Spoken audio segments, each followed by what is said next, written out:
Living through the 2000s was interesting, and now it's quite nostalgic. I'm sure you can remember listening to some artists on your MP3 player. Maybe it was even a CD.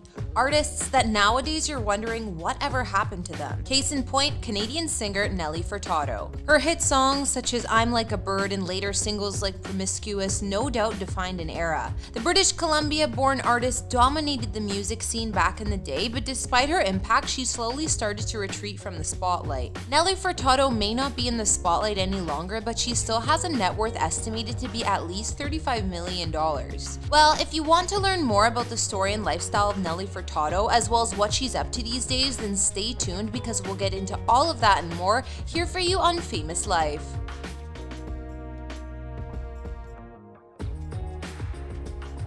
Nelly Kim Furtado was born on December 2, 1978 in Victoria, British Columbia, Canada to Portuguese parents, Antonio Jose Furtado and Maria Manuela Furtado. The singer and songwriter didn't necessarily come from a musical family, but it seems like she knew it was her calling from a very young age, and her mother did like to sing. Her mother Maria was a hotel cleaner while her father Antonio worked as a stonemason, and hailing from São Miguel Island in the Azores, Portugal, they immigrated to Canada in the late 1960s. Nelly was named after Soviet gymnast Nelly Kim, and her siblings are Michael Anthony and Lisa Ann, all of whom were raised Roman Catholic. At age 4 is when Nelly began performing and singing, first in Portuguese, and her first public performance was when she sang a duet with her mother at church on Portugal Day. The sounds of Nelly's heritage had a strong influence on her even when she was listening to hip-hop, dance, pop, R&B, rock, as well as Brazilian and Indian music. When she wasn't busy working as a maid helping out her mother,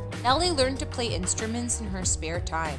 At the age of 9, she started with learning the trombone, ukulele, and then in later years came the guitar and keyboard. At age 12, Nelly was writing her own songs, and as a teen, she was in a Portuguese marching band. Nelly has always credited her family as the source of her own strong work ethic, considering she actually spent a total of 8 summers working as a chambermaid with her mom in Victoria, and so did her brother and sister. But during a visit with her sister in Toronto in 1995, Nelly met a member of the hip-hop group Plains of Fascination, Tallis Newkirk, and a year later she would contribute vocals to their album Join the Ranks on the track Waitin' for the Streets. After Nelly graduated from Mount Douglas Secondary School in 1996, she moved to Toronto to live with her sister Lisa, and the year after, she formed a trip-hop duo called Nelstar alongside Tallis Newkirk himself. In the end, Nelly believed the style of the musical duo was too segregated and didn't accurately represent her persona or her vocal ability, leaving the group with plans to move back to BC.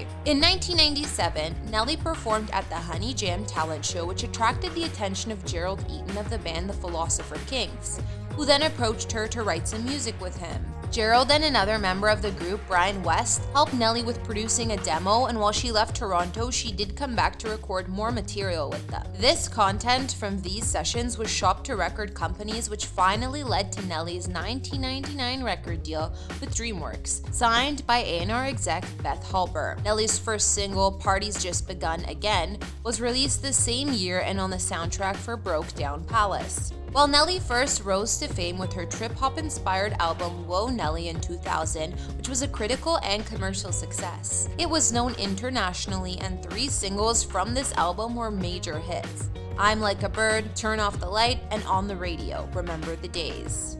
Nelly's album received 4 Grammy nominations in 2002, and her debut single won the award for Best Female Pop Vocal Performance. Not to mention, her work was praised for her innovative mixing of genres and sounds, and furthermore, according to Maclean's, Whoa Nelly had sold 6 million copies worldwide. Not to mention, her work was praised for her innovative mixing of genres and sounds, and furthermore, according to Maclean's, Whoa Nelly had sold 6 million copies worldwide as of August 2006. Following the release of her album, Furtado headlined the Burn in the Spotlight tour and also appeared on Moby's Area 1 tour. Nelly's second album, released in 2003, was titled Folklore and was very folk-heavy and introspective, while also exploring her Portuguese roots. The lead single was Powerless, Say What You Want, and the second was the ballad Try. However, the album was nowhere near as successful as Nelly's debut. Well, in 2006, it was time for Nelly to make her comeback, and she did that perfectly with her third album titled Loose, after the spontaneous decisions she made while creating the album. Loose was a smash hit and became her best-selling album with over 12 million copies sold worldwide and remains the most successful album of her career thus far. On this album, which was mainly produced by Timbaland, Nelly experimented with sounds from R&B, hip-hop, and 80s music, and she described the sound herself as punk hop, meaning modern, poppy, spooky, and as having a mysterious after-midnight vibe. Extremely visceral. The album had 4 successful singles, all of which reached #1 worldwide. Promiscuous, Maneater, Say It Right, and All Good Things Come to an End. Nelly's collab with Timbaland in 2007 titled Give It To Me also topped the chart. While everything was going amazing for Nelly in her career, the mega success would come with some consequences. In 2006, she suffered from a nervous breakdown, which would lead her to take a step back from the fame and music. Nelly explained the incident in more recent years. "I had a nervous breakdown on stage. I was on the Loose tour, and my daughter was with me. I was being a mom and a singer on the road. I was exhausted," she continued to say. "Then one night I went on stage and I suddenly realized how stressed out I was. I actually cried my way through the first 2 songs. I took a break from music and went home. And I realized that being at home and having the whole family experience was what I was seeking."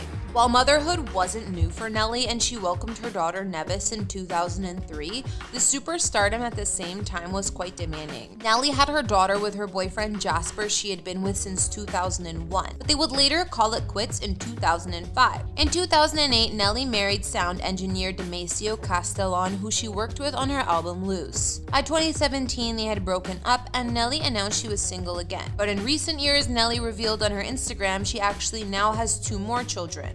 In terms of Nelly's music career, she did release more albums. Her first one in Spanish, titled My Plan in 2009, which won her a Latin Grammy Award, and then in 2012, she released The Spirit Indestructible. Then she took a 5-year break where she spent her time traveling as well as doing charity work with Save the Children. After her 2012 album, Nelly decided to split with her management and go independent, releasing her indie pop 6th album, The Ride, in 2017 under her own label, Nelstar Entertainment. Nelly explained that her explosive fame after Loose was too much too soon, saying, "After 2 years of intense touring and partying, I'd spend hours alone in my LA home just staring at the floor. I felt like a fraud, believing that people liked me for my image and not my music." After Nelly's last album in 2017, it's unlikely that she will ever make the comeback to mainstream music. Instead of only focusing on music, Nelly also tried out acting, working on the rom-com A Date with Misfortune in 2016, as well as some episodes of CSI New York. Recently, instead of focusing on music and acting, Nelly has been involved in a lot of philanthropic work,